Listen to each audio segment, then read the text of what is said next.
여러분 안녕하십니까, 진성호입니다. 이제 추석 연휴가 끝나갑니다.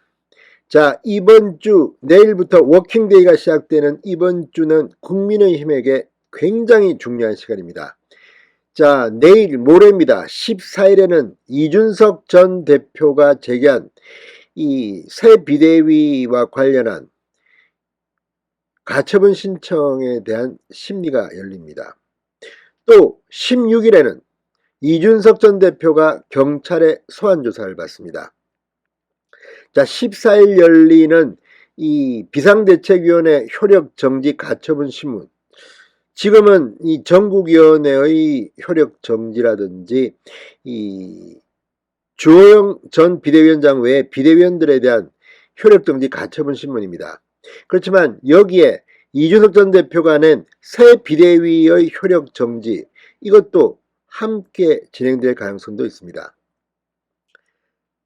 남부지법의 판단에 따라서 또 한 번 국민의힘 비대위의 운명이 좌우될 겁니다. 그렇지만 원천적으로 비상상황에 대한 구체적인 당헌 개정을 했기 때문에 이번에도 남부지법이 정치적 판단을 내릴지는 의문입니다. 지금 이준석 전 대표는 소급 적용 운운하고 있습니다. 자, 이번에도 황정수 수석부장판사 어떤 결정을 내릴지가 변수입니다. 그렇지만 이준석 전 대표에게 좀 더 충격적인 사실은 경찰의 소환조사입니다. 지금 이 성매매 특별법이라든지 뭐 이런 것과 별도로 무고죄와 증거인멸 교사죄 수사도 이루어질 것으로 보입니다. 자, 지금 이준석 전 대표의 성접대 의혹입니다. 그런데 이 경찰 수사가 끝나고 경찰이 어떤 발표를 하게 되면 이준석의 정치 생명은 상당히 흔들릴 겁니다. 기소 여부를 떠나 예를 들어서 이준석에 대한 성매매법 기소는 공소시효가 지났지만 무고죄가 있기 때문에 사실을 확인했더니 이건 사실로 보인다는 그런 언급이 있다면 이준석의 정치 생명은 상당히 치명상을 입을 가능성이 높습니다. 윤리위원회가 또 가동될 것 같습니다. 그렇게 되면 그럴 경우에 이준석 전 대표는 이제 당분간 당대표 출마는 힘들게 됩니다.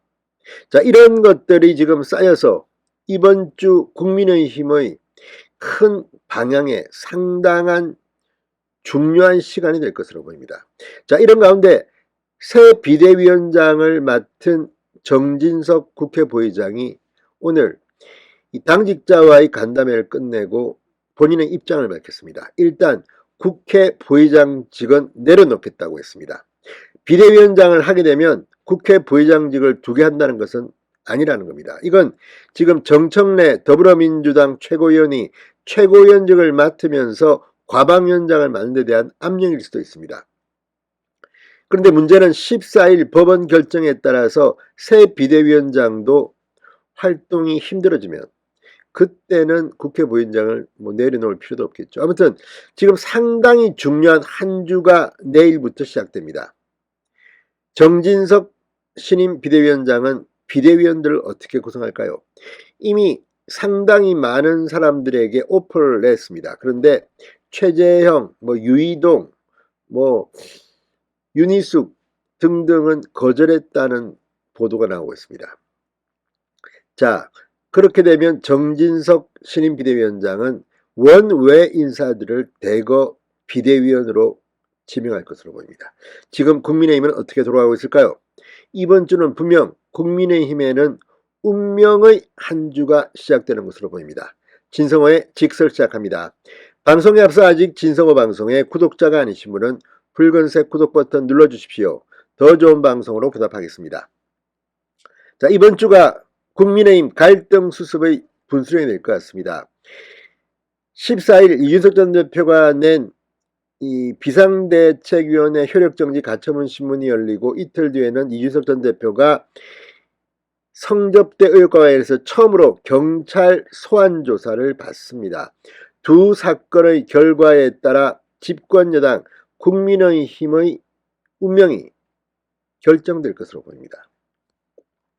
자, 그렇지만 정진석 비대위원장은 속도를 내고 있습니다. 자, 이 정기석 비대위원장 14일 결정을 본 뒤 비대위원을 임명할까 아니면 그 전에 할까 고민했던 것 같습니다. 그렇지만 정도 걷습니다. 바로 내일쯤 새 비대위원 명단을 발표할 것으로 보입니다.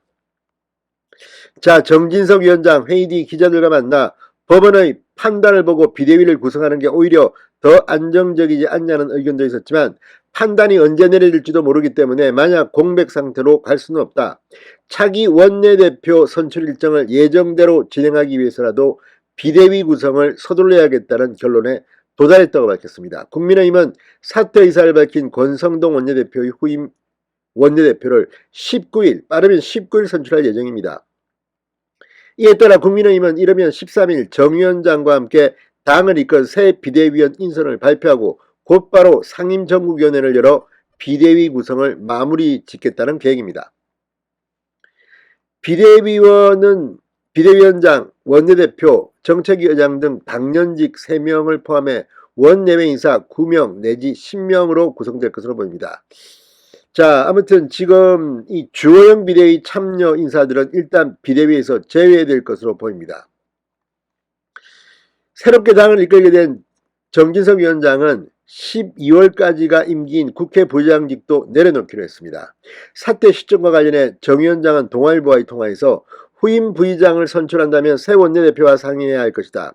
정 위원장이 국회 부의장에서 물러나기로 한 것은 최고위원과 국회 과방위원장을 동시에 맡고 있는 민주당 정청래 의원에 대한 과방위원장직 사퇴를 압박하기 위한 측면도 있는 것으로 보입니다. 자, 아무튼 현재 중진 의원 10여 명이 후보로 거론되고 있는 이 원내대표 선거가 굉장히 뜨겁습니다. 자, 여기서 결정되는 사람, 만약에 만에 하나 정진석 비대위원회가 자초한다면 법원 결정회에서 이번에 선출되는 원내대표가 사실상 새로운 비대위원장 역할을 해야 합니다. 자, 어쨌든 국민의힘 이번 주가 분수령이 될 것 같습니다. 운명의 한 주, 국민의힘이 급속히 안정되는 전기가 마련되어야 할 것으로 보입니다. 진성호의 직설이었습니다. 여러분 감사합니다.